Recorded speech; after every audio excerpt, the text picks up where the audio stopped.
తదుపరి రాశి తులారాశి. ఈ రాశి వారికి భాగస్వామ్య పనుల్లో విజయము, అది బిజినెస్ పరంగా కావచ్చు లేదా కుటుంబ పరంగా కావచ్చు, పార్ట్నర్స్ తో కలిసి చేసిన ఏ పనైనా సరే సక్సెస్ అయ్యే అవకాశాలు, విజయం పొందే అవకాశాలు కనబడుతోంది. వ్యాపారస్తులు ఈ దిశగా ఈ రోజు ఆలోచించుకోండి. కుటుంబంలో సంతోషకరమైన వాతావరణం ఉండడంతో పాటు ఆరోగ్యం మీద మీరు చాలా జాగ్రత్తలు తీసుకోవాల్సిన స్థితి ఈ రోజు కనబడుతోంది. పరిహారంగా శుక్రదేవుణ్ణి పూజించి తెల్లని పువ్వులతో ఆ స్వామివారికి నవగ్రహ ఆలయంలో సమర్పించినట్టయితే, మీ పేరిట పూజ చేయించుకున్నట్టయితే కనుక మంచి జరిగే అవకాశాలు కనబడుతున్నాయి.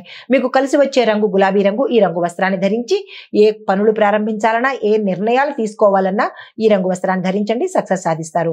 తదుపరి రాశి వృశ్చిక రాశి. ఈ రాశి వారికి మీ రాశిలో సూర్యుడు బుధుడు ఇద్దరు కలిసి ఉండడం వల్ల, సంచారం చేస్తూ ఉండడం వల్ల కీర్తి విజయాలు అంటే సక్సెస్, నేమ్ అండ్ ఫేమ్ వచ్చే అవకాశాలు కనబడుతున్నాయి.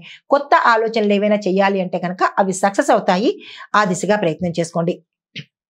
మీకు చెప్పదగిన పరిహారము శివాభిషేకం మీ చేత్తో మీరు చేసుకోవటం కానీ, లేదా ఆలయంలో మీ పేరిట చేయించుకోవడం కానీ చేసినట్టయితే కనుక మంచి జరిగే అవకాశాలు కనబడుతున్నాయి.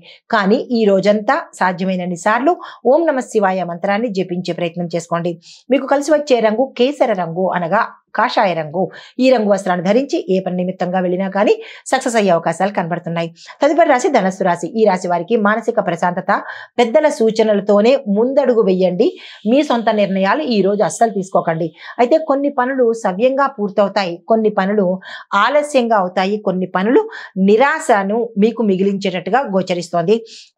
అంటే మీకు మనశ్శాంతి కొంచెం ఈ రోజు దూరం అయ్యేటట్టుగా గోచరిస్తోంది. ఈ విషయంలో నిరాశ పడకండి, ధైర్యంగా ముందుకు వెళ్లే ప్రయత్నం చేయండి. ధార్మికత పెరుగుతుంది, దాన ధర్మాలు చేయాలన్న ఆసక్తి కలుగుతుంది.